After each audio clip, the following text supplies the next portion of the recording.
आगे बढ़ते हुए इस वक्त की बड़ी खबर, ब्रेकिंग न्यूज ये है कि पश्चिम बंगाल के दौरे पर पहुंचे हैं बीजेपी के राष्ट्रीय अध्यक्ष जेपी नड्डा। 2 दिन के बंगाल दौरे पर हैं बीजेपी अध्यक्ष जेपी नड्डा। कोलकाता पहुंचे हैं, कालीघाट मंदिर में दर्शन भी करेंगे जेपी नड्डा, यानी बीजेपी के राष्ट्रीय अध्यक्ष जेपी नड्डा आज से 2 दिन के बंगाल दौरे पर कोलकाता पहुंच चुके हैं।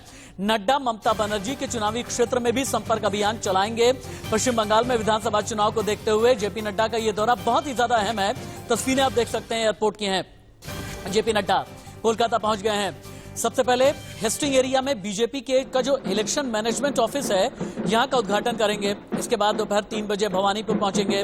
2 तस्वीरें आप देखें, पार्टी कार्यालय में इंतजार किया जा रहा है, जिसके बारे में मैंने बताया था। हेस्टिंग एरिया में ये पार्टी कार्यालय है जिसका उद्घाटन होना है। ये चुनाव प्रबंधन कार्यालय यानी इलेक्शन मैनेजमेंट ऑफिस है बीजेपी का, इसका उद्घाटन करेंगे जेपी नड्डा। उसके बाद फिर 3 बजे भवानीपुर पहुंचेंगे।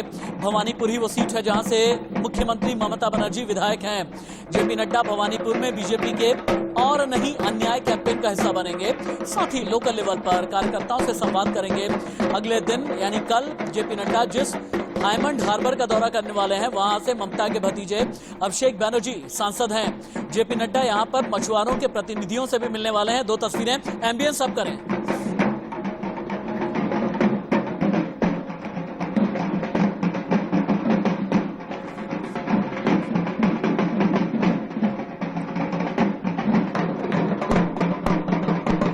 तो ममता बनर्जी और उनके भतीजे अभिषेक की विधानसभा सीट पर जेपी नड्डा के प्रचार का सीधा मकसद है तृणमूल कांग्रेस की जड़ पर प्रहार। जेपी नड्डा आज शाम कोलकाता के मशहूर कालीघाट मंदिर जाएंगे। भवानीपुर से सटा इलाका है। पिछले महीने आपको याद होगा गृह मंत्री अमित शाह ने भी यहां माता का आशीर्वाद लिया था। लेकिन राजनीति के जानकार कहते हैं कि पश्चिम बंगाल की सियासत में ओवैसी की एंट्री से ममता को नुकसान होगा और बीजेपी को होगा फायदा। कभी ममता को शिखर तक पहुंचाने वाले मुस्लिम वोटर कैसे इस बार उनकी मुसीबत बढ़ाने वाले हैं, रिपोर्ट देखिए।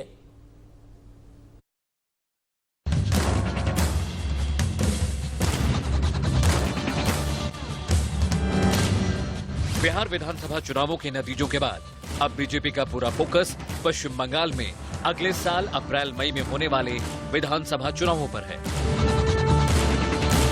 ममता अपने माइनॉरिटी वोट बैंक के बूते 10 साल से सत्ता पर काबिज हैं, लेकिन इस बार ओवैसी की ऑल इंडिया मजलिस इत्तेहादुल मुस्लिमीन के भी बंगाल चुनाव में उतरने के ऐलान से तमाम समीकरण बदलते नजर आ रहे हैं। ऐसे में बड़ा सवाल ये है कि क्या ओवैसी ममता के वोट बैंक में सेंध लगाकर उनका खेल बिगाड़ेंगे? क्या इससे बीजेपी को सत्ता हासिल करने में मदद मिलेगी? तृणमूल कांग्रेस और सीपीएम जैसी पार्टियों ने ओवैसी के चुनाव मैदान में उतरने को खास तवज्जो नहीं दी। दूसरी ओर बीजेपी ने भी कहा कि उसे बंगाल की सत्ता हासिल करने के लिए एआईएमआईएम या किसी और की मदद की जरूरत नहीं है। लेकिन अंदर खाने तमाम दल ओवैसी की ओर से मिलने वाली चुनौतियों की काट के लिए रणनीति बनाने में जुट गए हैं।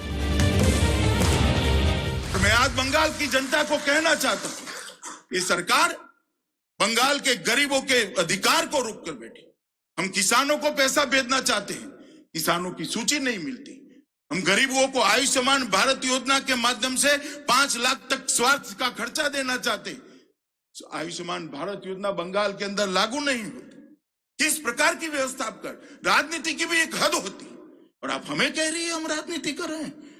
देश भर ने आयुष्मान भारत योजना स्वीकार ली। अंत में अरविंद केजरीवाल जी ने भी स्वीकार ली, मगर ममता दीदी आप क्यों नहीं स्वीकार रही हो? बंगाल की जनता आपको पूछना चाहती है। बिहार के चुनावी नतीजों के बाद ओवैसी ने बीजेपी को हराने के लिए ममता को चुनावों से पहले गठजोड़ का प्रस्ताव भी दिया था, लेकिन ममता और उनकी तृणमूल कांग्रेस ने इसे खारिज कर दिया।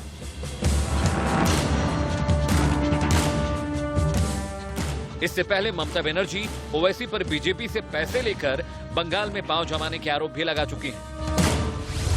बीजेपी के मजबूत होने के साथ बंगाल में जिस तरह से धार्मिक आधार पर पोलराइजेशन तेज हुआ है, उसमें ओवैसी की मौजूदगी खासकर सत्तारूढ़ पार्टी के समीकरण बिगाड़ सकती है। ओवैसी की पार्टी इन चुनावों में कितना असर डाल पाएगी, लाख टके के इस सवाल का जवाब तो चुनावों के बाद मिलेगा। लेकिन राज्य में जातिगत समीकरणों को ध्यान में रखते हुए उसका मैदान में उतरना बेहद